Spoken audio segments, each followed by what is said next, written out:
handful of decisions in a row, but the way the main card sort of wrapped up with the last 3 fights or so is pretty impressive. I'll tell you, I was talking to Corey Schaefer, our rules director, and he said to me, this is one of the greatest nights of fights that he's ever been associated with. And I really thought about it. I said, you know what, from top to bottom, early on we had some decisions, but once the main card hit, it was electric. So you can see how passionate the fans here are in Hawaii. I think that brought a lot to the table, makes those kids fight hard. And that win by mixed, man, that was spectacular. Where does that rank, I guess, maybe in some of the all-time finishes that you've had? Because, I mean, from a physical standpoint, it's got to be up there. But given what was on the line, it makes it all the more impressive, it feels like. And you know what makes it really special is that if you were to ask me, would Mix outstrike Stotts?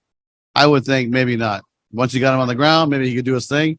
But his manager showed me a video of him practicing this technique over and over and over about 2-3 weeks ago. So he's been preparing. He saw some move that he could counter on Stotts, and he prepared for that strike, and he made it happen because this wasn't some lucky shot. This was a prepared, planned knee strike. Before Pitbull decided to move down, this was already pretty exciting division. It was setting up for a pretty exciting conclusion with the unification fight. Now that Pitbull is in the division, man, even more so. So would you say that this is your most exciting division at this point? I mean, right now? I mean, I think that we have several exciting divisions. This is definitely one of them.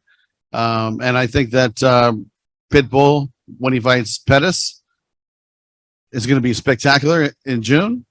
And then whoever wins that fight, we're going to mix it all up and he'll come fight Mix. So we got two great fights ahead of us in that weight class.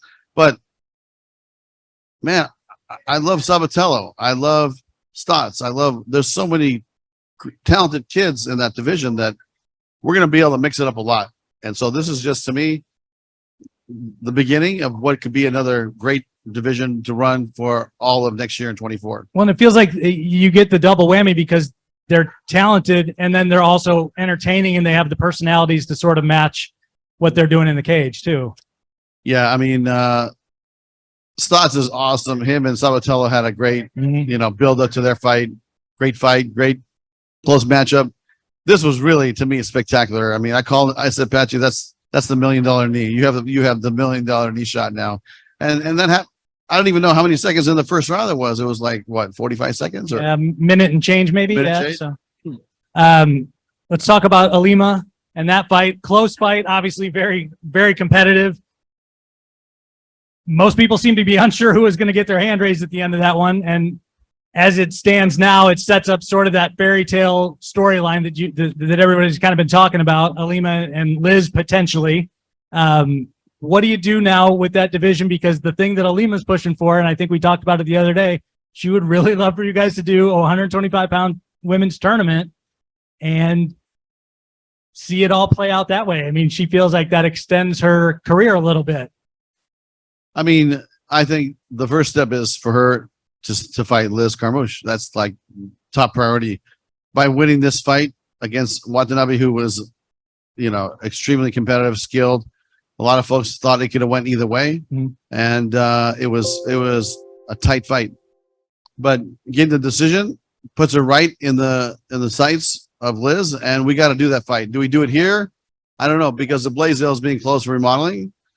We'll talk to Stan Sheriff Center, see what's available. But listen, that fight we can promote anywhere. I mean, that's a big time fight, and those two girls have had great runs in their martial arts career, and we would love to promote that fight before the end of the year. Do you think that Ilima would take that fight if it wasn't in Hawaii? If she thought that there was potential that it would be her last fight and she would retire, whether she won or lost? I mean, we got to talk to her about it, okay. But sometimes geographical locations are tough, and we have a business to operate as well, and we're a fight company that has to continue to throw fights, and so if we can't get a Stan Sheriff Center and you can't come here, I mean, you're kind of like, what are you going to wait another 2 years or 3 years until your model? It's something that we'll have dialogue. I mean, we have good relationships with these athletes, and we're going to have a conversation, and we'll do our best to accommodate her.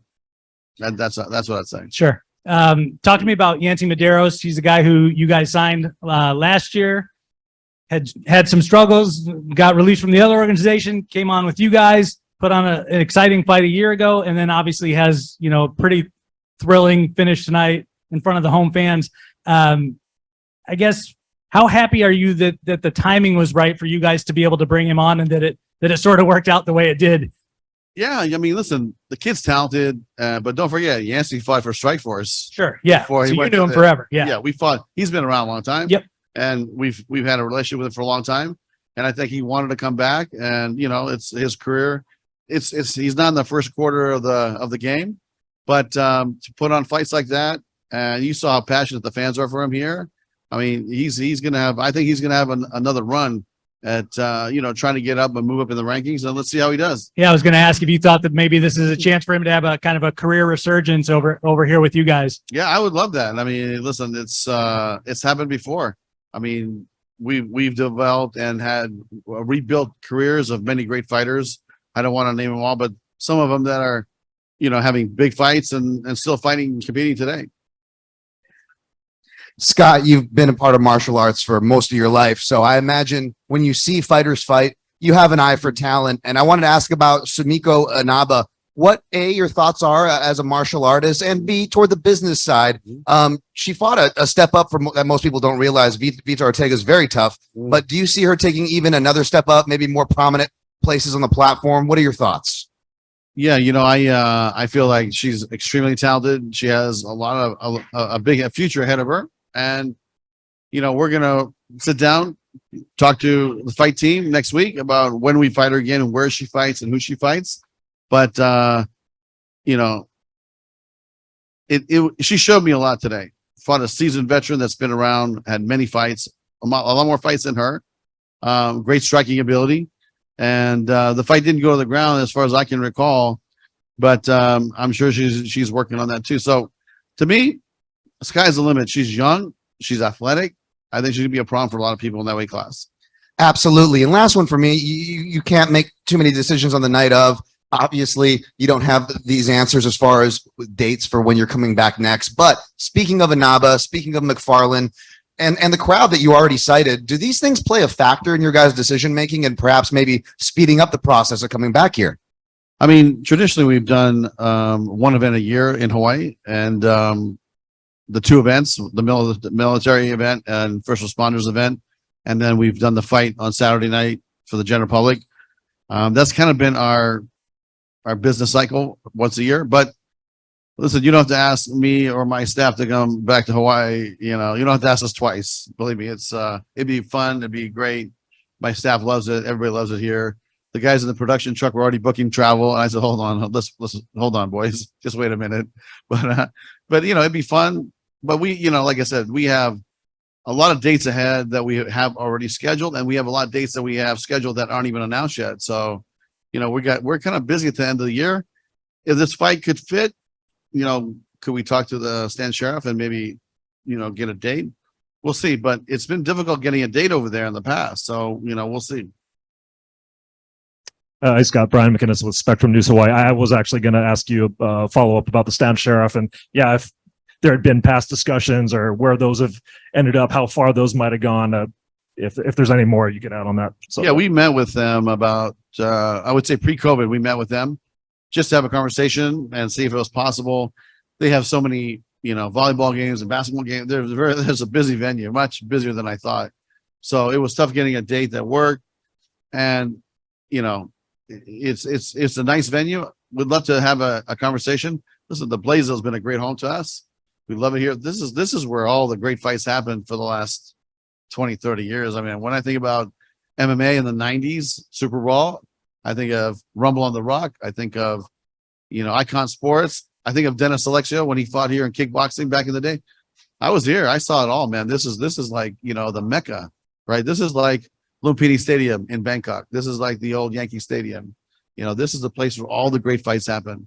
I think about Egan Anoy. I think about Falanico Vitali. I think about, you know, they've had such great talent here. So to me, this is the Yankee Stadium of MMA in Hawaii. If it's not available, we have to look for the other venues. But you know, it's been tough getting a date or getting any kind of conversation going, but we'll see. I mean, my understanding is that they're going to close us down for, you know, a bit of time. So if we want to come back here, we're going to have to find an alternative site. Jay? Thanks very much, Scott. Congrats on two great events. I wanted to go back to last night for just a moment. Danny Sabatello, after the fight, said he wants on the Chicago card, called out Magomedov, I believe it. So he'll take anyone. Is that something you can make happen for him? You know, I would love to put Danny on that card. The card is extremely crowded right now, but I told my fight team today that if there's injuries or something happens to some of the bigger fights, please keep Sabatello in mind because I think he should fight in Chicago. That guy is, you know, listen, he's a great wrestler. He's a great talker, a great promoter, but he's showing me now that he could actually become a great fighter. And he's getting better and better and better every time I see him fight. So we'd love to have him fight in Chicago if it's available. And then if not, well, we're going to get him back into the cage as soon as possible.